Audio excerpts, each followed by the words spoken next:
पिता का।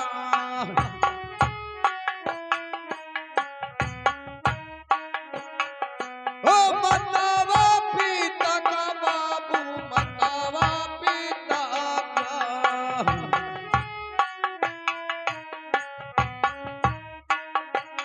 अरे ताकेले सुमिरो बाबू, अरे माता पिता का हमारे बाबूजी, और यही की न बारे से सयानी खो बाबूजी।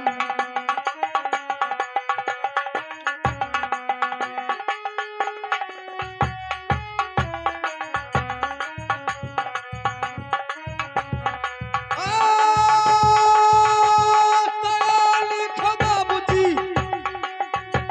सयानी खो बाबूजी, और यही की न बारे से सयानी खो बाबूजी।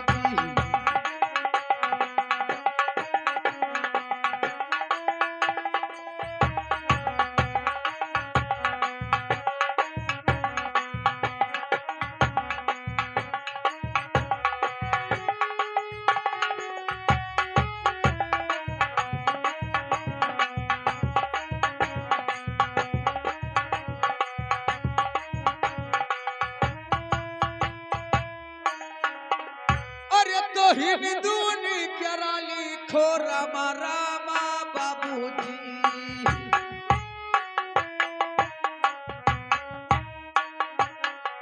हो रामा रामा बाबूजी, हो रामा रामा बाबूजी।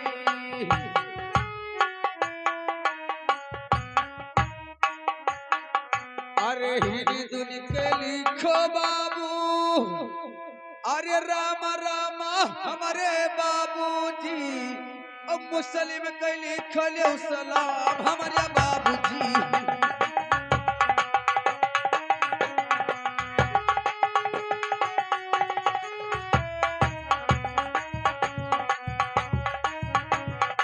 ए सलाम हमारे बाबूजी, अरे सलाम हमारे बाबूजी, अब मुस्लिम के लिखले सलाम हमारे बाबूजी।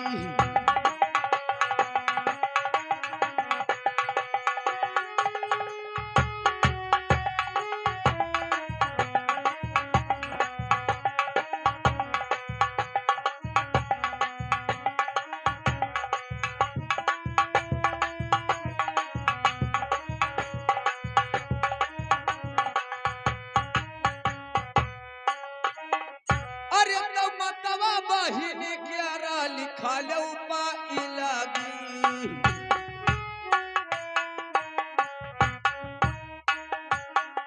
ओ लिखा लो पाइलगी बाबू, लिखा लो पाइलगी।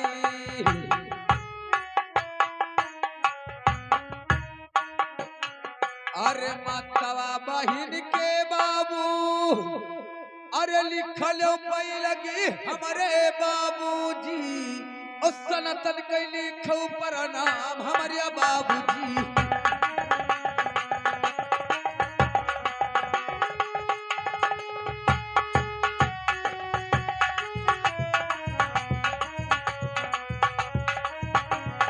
ए परिणाम हमारे बाबूजी, और सनातन के लिखो प्रणाम हमारे बाबूजी।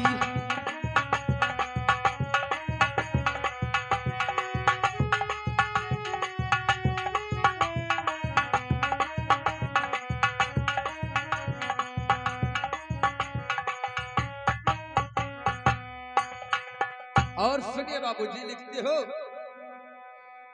अरे तो गौवा कई नौवा लिखो भरथा बेला भरिया।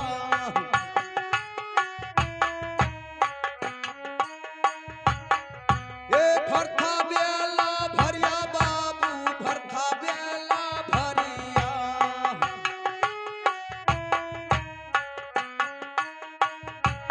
अरे गौवा के नमा बाबू, अरे लिखो भरथा बेल भरिया हमारे बाबूजी, ओ पोस्टा मछली हिवा बाजार लिखो बाबूजी।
बजरिया हमारे बाबूजी ओ जिलवा सरबसती हमार लिखो बाबूजी।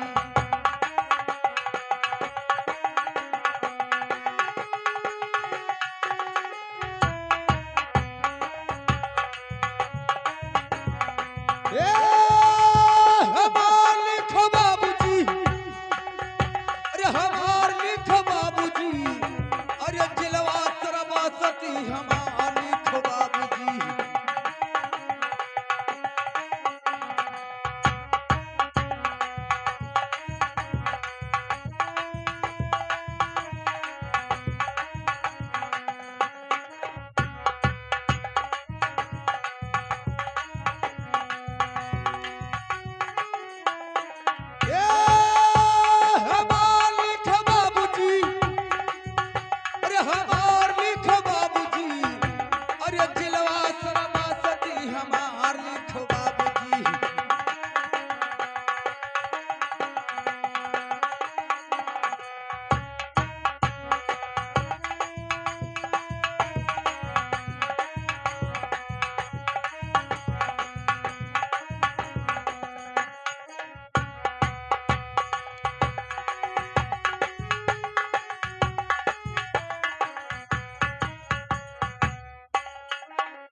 अरे तो या सौ के सामैया बाबू आई गई गरीबिया।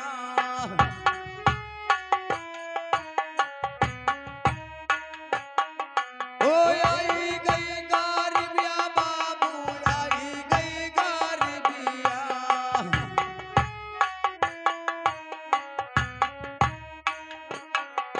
अरे असो के सामैया बाबू, अरे आई गई गरीबिया लिखो बाबूजी, ओ चले आयन भागलपुर सहरिया लिखो बाबूजी।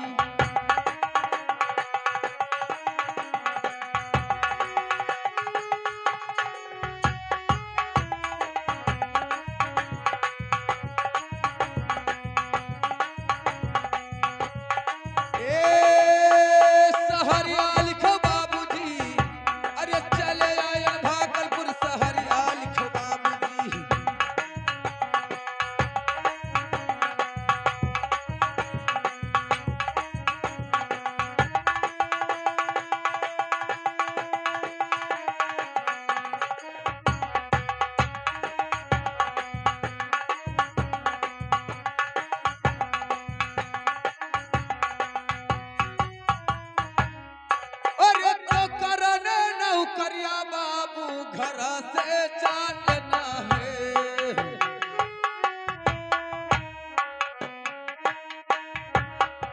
ए घर से चालना बाबू, घर से चालना है।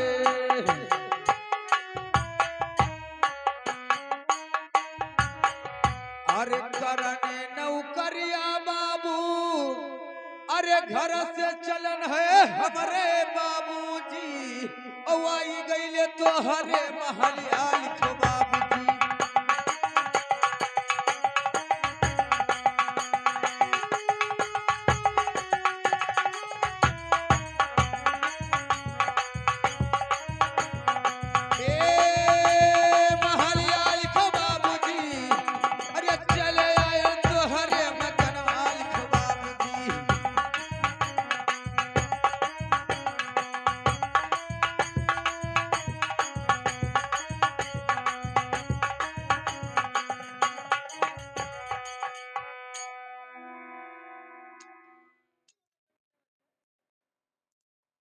चपरासी क्या होता है रे? अरे साले कुकुर हो गए साले। साले तुमको दिखाई नहीं देता किसके गाल में चुम्मा काटते हो साले? इधर आओ साले, इधर आओ।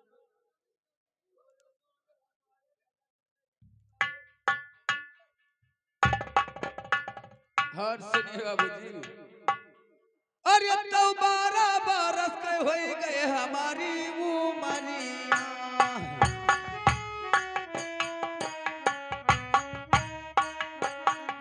ओ हमारा उमरिया बाबू, हमारा उमरिया।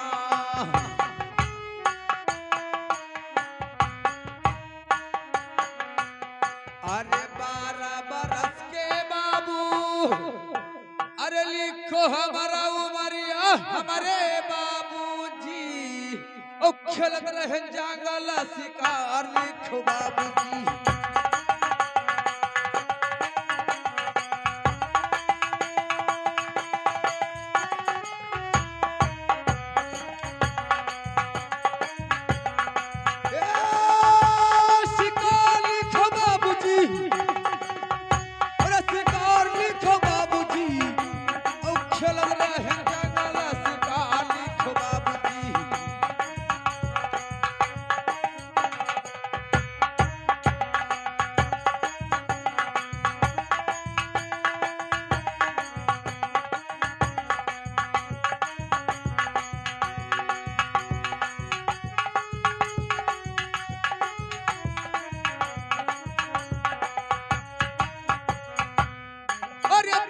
हो गए हमारी उमरिया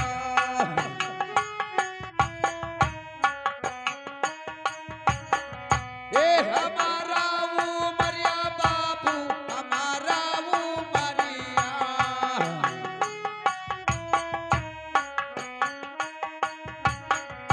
अरे 14 बरस के बाबू अरे जब हो गए हमारा उमरिया लिखो बाबूजी और रामा का हो गए बनवास हमारे बाबूजी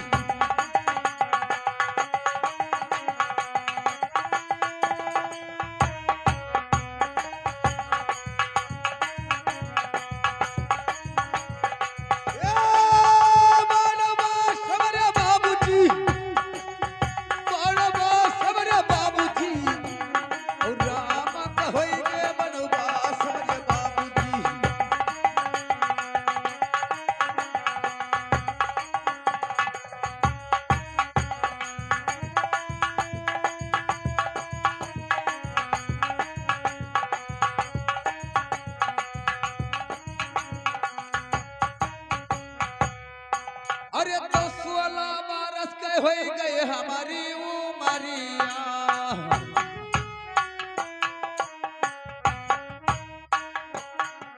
ए हमारा उमरिया बाबू हमारा उमरिया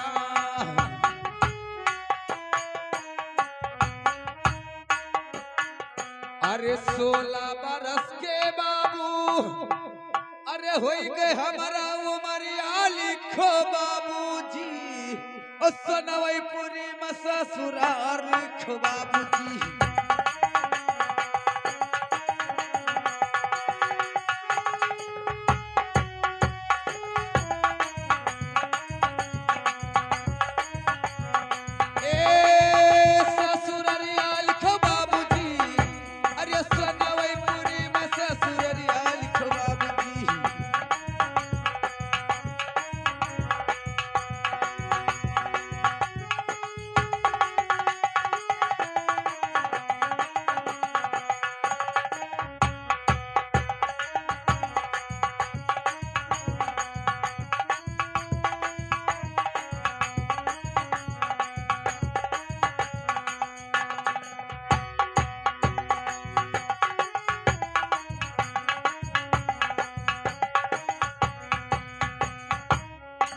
अरे तो भैले बरबी हवा बाबू अइले ना गावनावा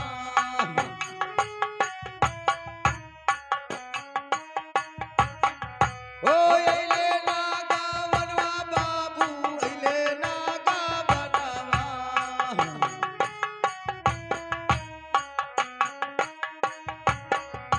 अरे भैले मरबी हवा बाबू अरे अइले ना गवनवा लिखो बाबूजी और नहीं हरिया में भी यही जो आशा लिखो बाबूजी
बसवा के कोखिया बाबू अरे भैले बर जलमा हमारे बाबूजी और नमवा लिखो राम लई गोपाल हमारे बाबूजी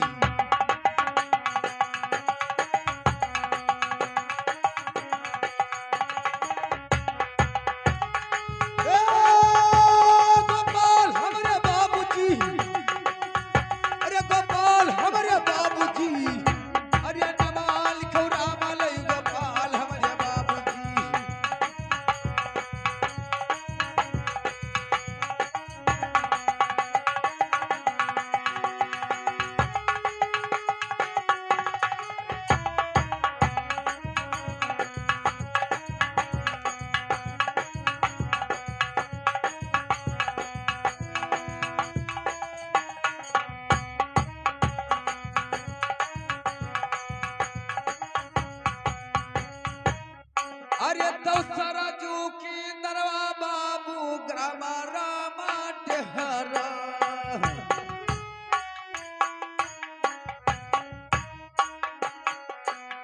ग्राम रामा डेहरा बाबू ग्राम रामा डेहरा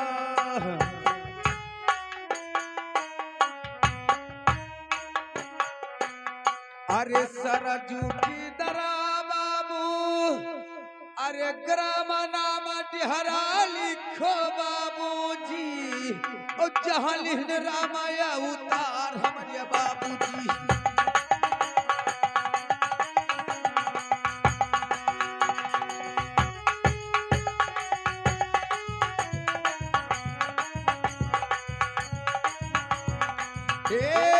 उतार हमारे बाबूजी और जहां लिखने रामाया उतार हमारे बाबूजी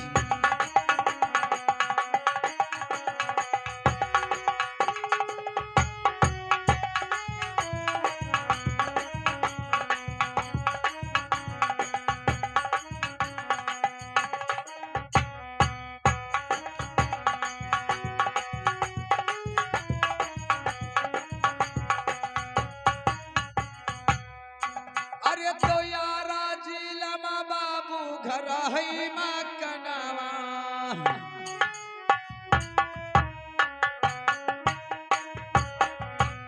घर लई माँ कनवा बाबू घर लई माँ कनवा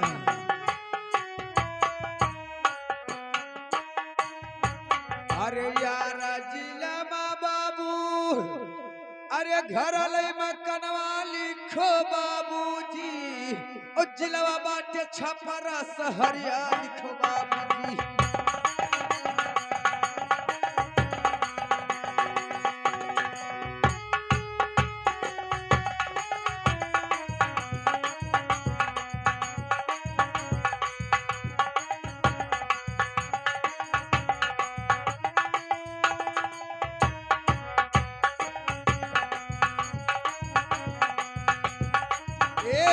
सहरिया लिखो बाबूजी अरे जिलवा बाटे छपरा सहरिया लिखो बाबूजी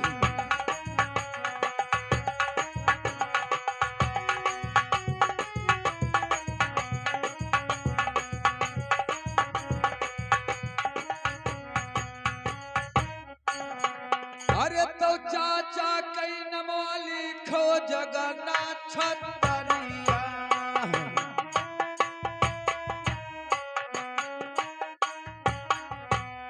जगन्नाथ छतरिया बाबू जगन्नाथ छतरिया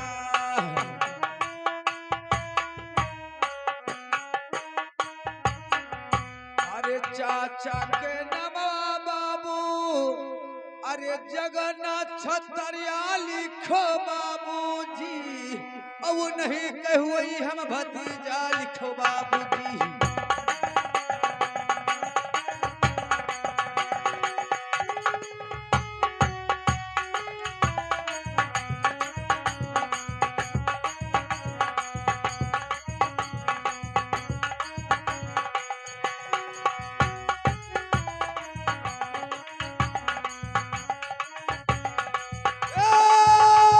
भतीजा लिखो बाबूजी अरे भतीजा लिखो बाबूजी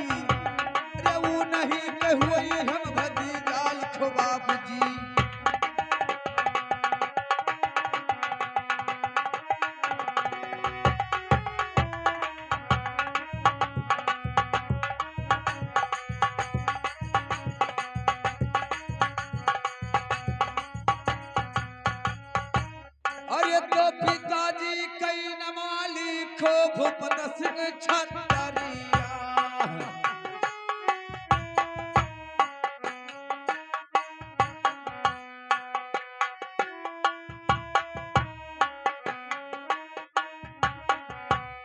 भूपत सिंह छतरिया बाबू भूपत सिंह छतरिया।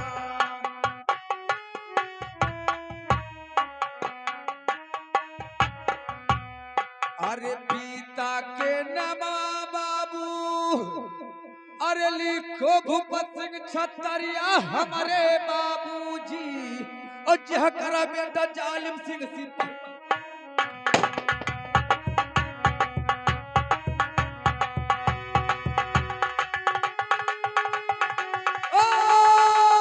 सिपहिया लिखो बाबूजी अरे सिपहिया लिखो बाबूजी अरे जिनकर बेटा जालिम सिंह।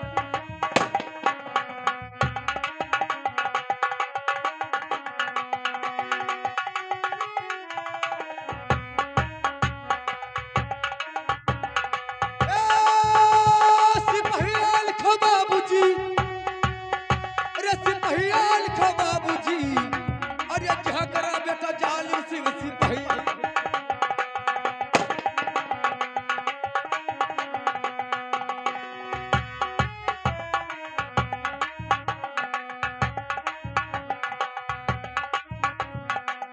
हेलो अबे डबल हुआ साले तेरी बहन का मारो साले। मैंने कहा था साले नौकर लाने के लिए कि साले थाना उठा लेकर आया सर पे रख दिया साले। जाइए बात करिए साले। तेरी माँ का फटारा मारो साले हराम खोर नालायक। अरे भाई क्या साले नहीं मर जाओगे। ये बताइए साले कि नाम गाम लिखाने में इतने होशियार हो और तेरी माँ का फटारा मारो साले गोली मार देंगे दम तेरा साला बाहर निकल जाएगा तुरंत।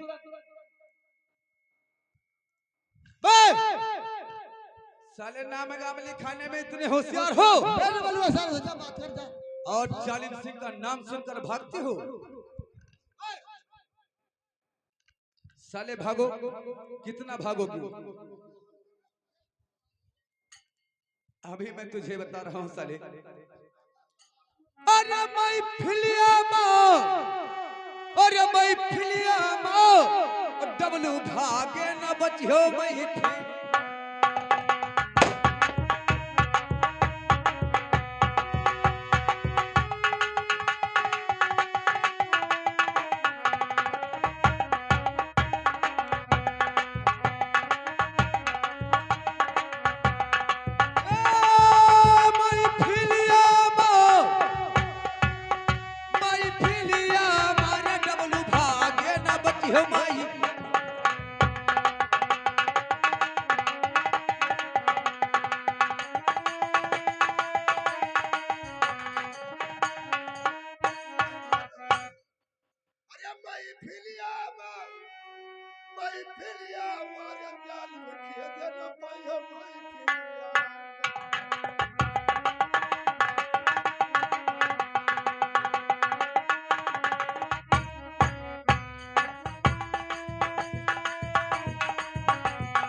तेरी माँ का फेटा मारू साले।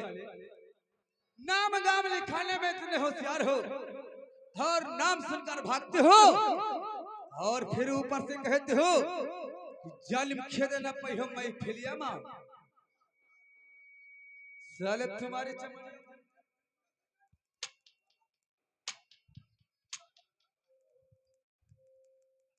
ये बताइए तुम्हारे महाराज कहां पर भाग गए बे? कहिए। अब हम ही ना मारो चलो तो बिहान गाय मारो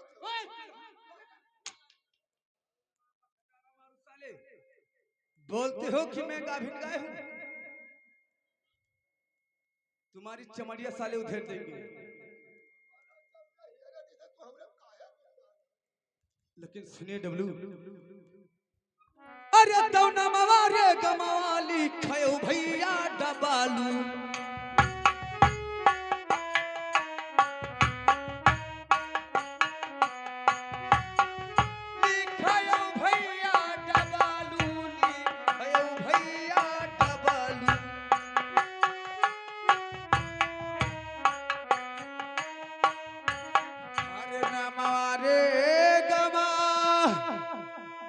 अरे लिखायो भैया डबलू से, अरे नमवा सुन करा भाग परे हुए और कोड़ावा कई मार डबलू सही ना परेगा।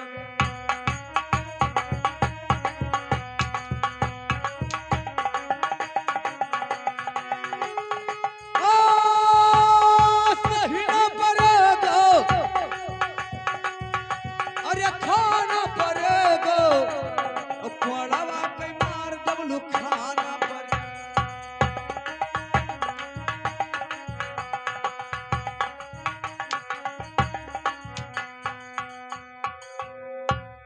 ये बताइए साले, अपने महाराज को हेर लेकर नहीं आया अभी?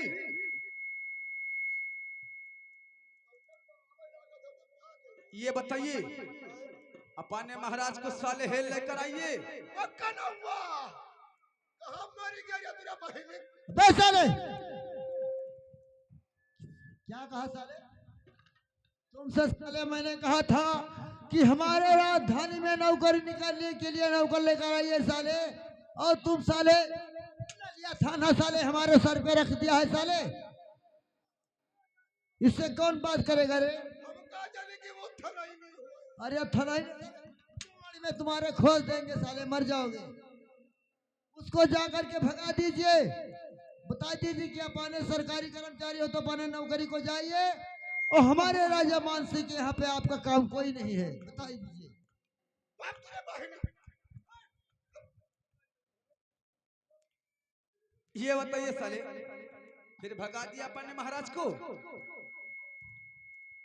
है कि भैया टिपाई कर देखे बहुत डर लगा। हराम खोर नालायक, तेरी माँ का फटारा मारू साले। मैं तुझे टिपाई दिखाई दे रहा हूँ? तुझे नहीं पता है हमारे ऐसे अफसर को सिपाही कहा जाता है?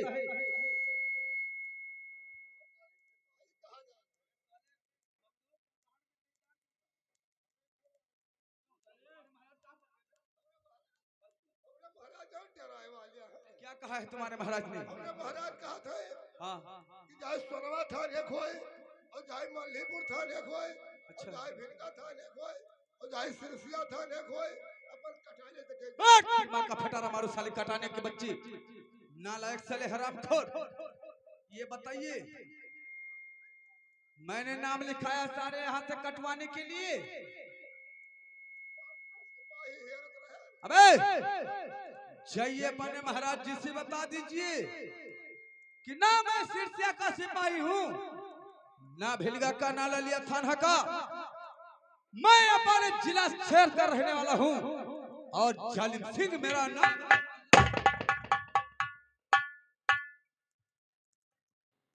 महाराजवा साले महाराजा कमीने साले, बहुत मारे जाओगे साले, महाराज उल्टे बोलते हो साले। महाराज बताइए। यहाँ कोई डराए वाली बतिया ही नहीं है। अरे वो भाग गया, अब भाग का अब तो नहीं आएगा। नहीं महाराज, ठीक है बताइए, वो डराए वाली कोई बात ही नहीं है महाराज। क्या बात है? वो बात छपरक दे रही है। चुप साले। अरे छपरा के तरह नहीं, छपरा शहर का रहने वाला होगा साला। ओ महाराज हाँ, कहते हमारे यही पेशाब है।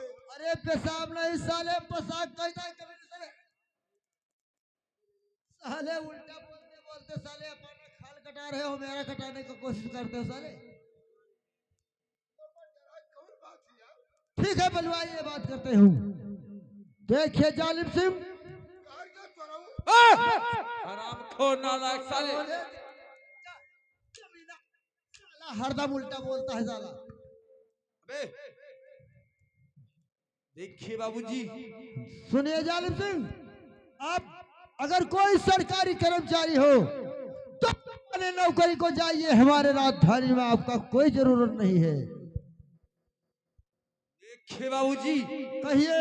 मैंने यहाँ पर नाम पता लिखाया है आपके काम करने के लिए, और अगर हमको यहाँ से बर्खास्त किया मैं आपका राजा का पर्जा बना दूंगा और तुम्हारी डबलुआ के चमड़ी में भूसा भरवा दूंगा।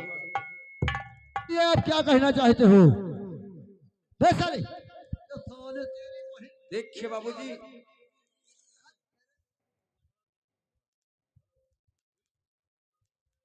देखिए बाबूजी, हाँ बोलिए, मैं आपसे कहना चाहता हूँ तो सुनिए। बताइए। अरे तो नमवा रे गमवा तू लिखो हमारे बाबूजी।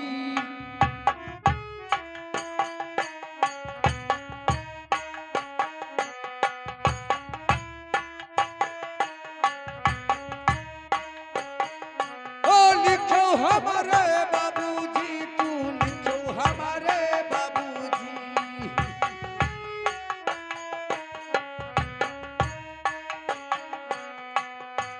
अरे नमवा रे गवा, अरे लिखो है हमारे बाबूजी। आवाज दे तू कमावा बताए हमारे बाबूजी।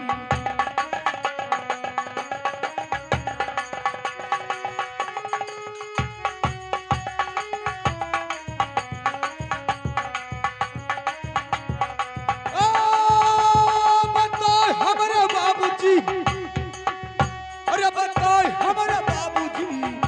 अरे आज दत कामावा बताए हमारे बाबूजी।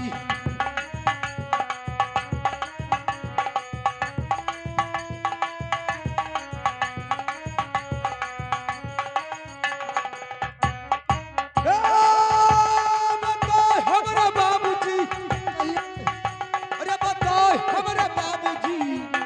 अरे आज दत कामावा बताए।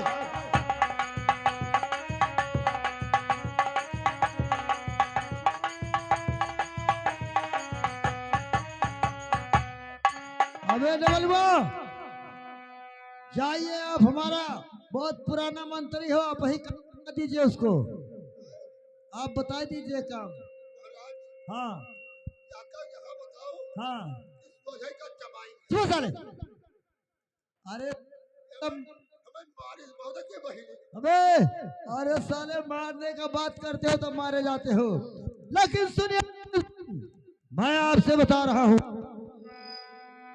हर पहरा तुम्हारा, हर पहरा है तुम्हारा। सुनिए, हर पहरा तुम्हारा, हर पहरा है तुम्हारा, पकवाई नार जाल पहरा तुम्हारा।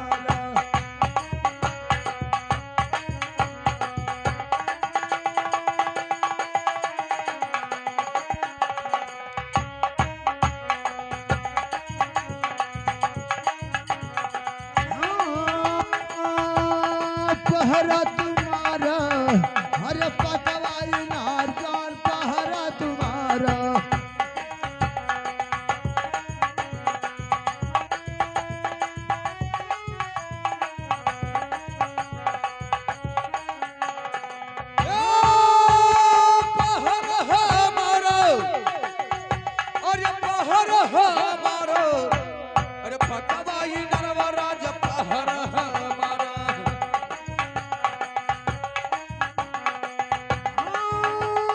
पहरा तुम्हारा, हर पहरा तुम्हारा, पकवाई नरवा जान पहरा तुम्हारा।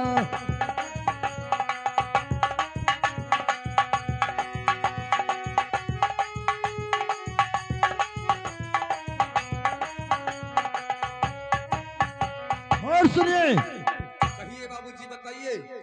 तो पियला चामेला जाल में फूले फूले, ओ फूले फूल रिया।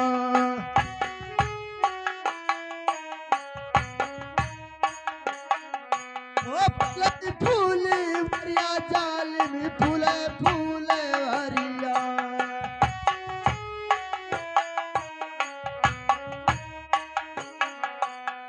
हर ताल में पुरई है पासारा, पकवाई नार जान तुम्हारा।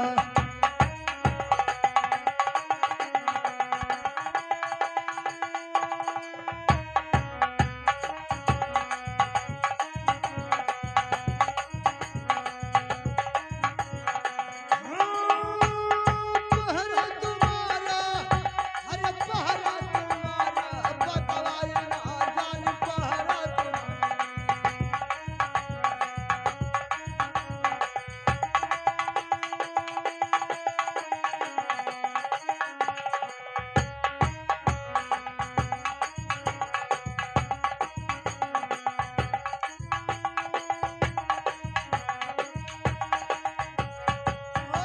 जालिम सिंह। अरे तो सखिया साहेल रही है पनिया भरन का।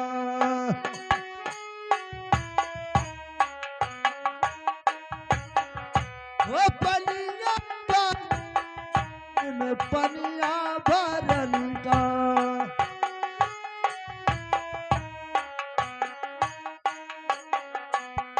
हर गागर फर के गले लगाना पड़ी सरकारी जमा।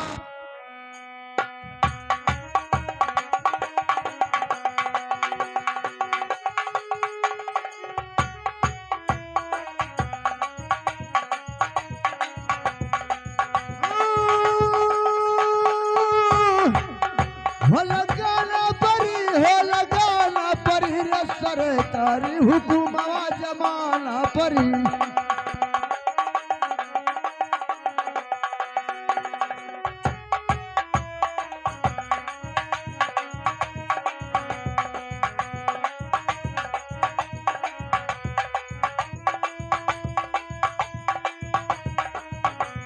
देखिए बाबूजी, और सुनिए मैं बता रहा हूँ।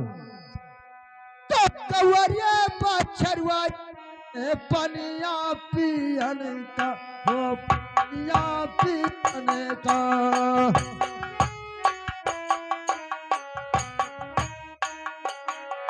वो पनिया पियन का जालिम पनिया पियन का।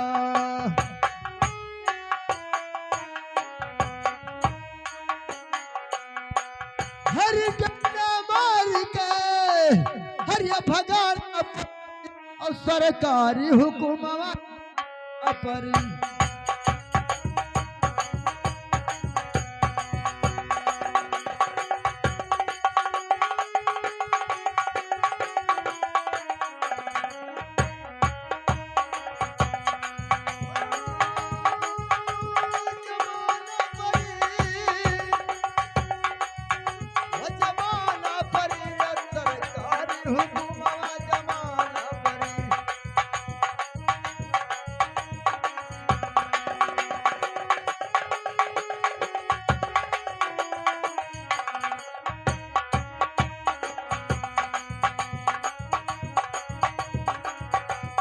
देखिए बाबूजी, ये बताइए, आपके समय ने पापी राजा कभी नहीं देखा है? जो जालिम सिंह।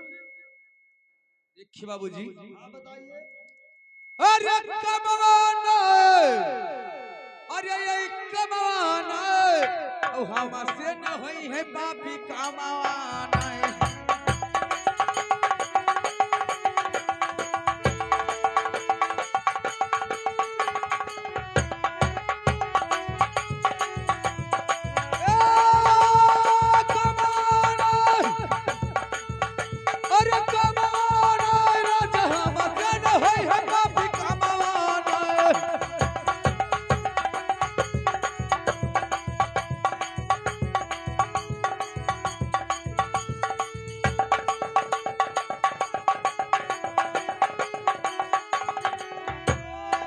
देखिए जालिम सिंह, ये राजा मान सिंह का दरबार है। अगर काम नहीं करते हो तो यहाँ पे भार में झुकवा दिया जाता है, समझ जाइए। लेकिन देखिए बाबूजी, कहिए। राजा महाराजा नल लगवा देते हैं, पोखरा खोदवा देते हैं पानी पीने के लिए, और आपके बियाबान जंगल में एक ही पकवाई नार का कुआं है, उस पे आप पानी भरने के लिए रोक रहे हो। मुझसे ये आपका पाप का काम मैं कभी कदम नहीं कर सकता। देखिए जालिम सिंह, मैंने पाप के लिए आपको नहीं रोक रहा हूँ। पकवाई नार खुदवाया गया।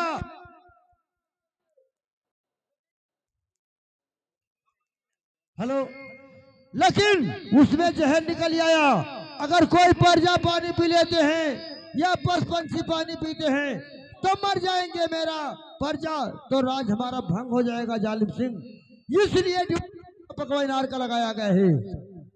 देखिए बाबूजी, ये बात है कि आपका वो बियाबान जंगल में पकवाई नार कुआं का पानी बहुत जहरीला है। हाँ, इसलिए ड्यूटी मेरा वहां पर लगता है। और क्या? ठीक है, ऐसी बात है। और बलवा, आपका ड्यूटी शमशान घाट का है। आपका शमशान घाट का ड्यूटी है।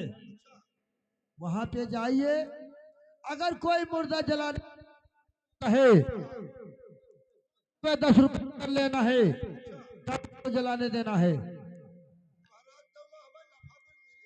नफा आपको बहुत बढ़िया मिलेगा। और क्या, चावल भी मिलेगा, रुपया पैसा भी मिलेगा। वहीं पे खाइए और रहिए, अपना ड्यूटी देखिए। लेकिन देखिए बाबूजी, कहिए, मैं आपसे कुछ कहना चाहता हूँ। बोलिए जो कहना है जालिम सिंह। सुनिए।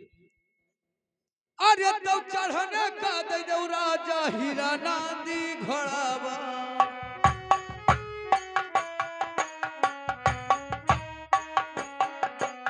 हीरा नांदी घोड़वा राजा ना हीरा नांदी घोड़ावा।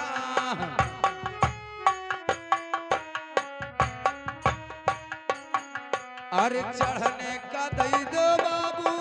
कहिए, अरे हीरा नांदी घोड़वा से हरे लड़ने का दियो हथियारा और पकवाई नरवा राजा पहरा हमारा।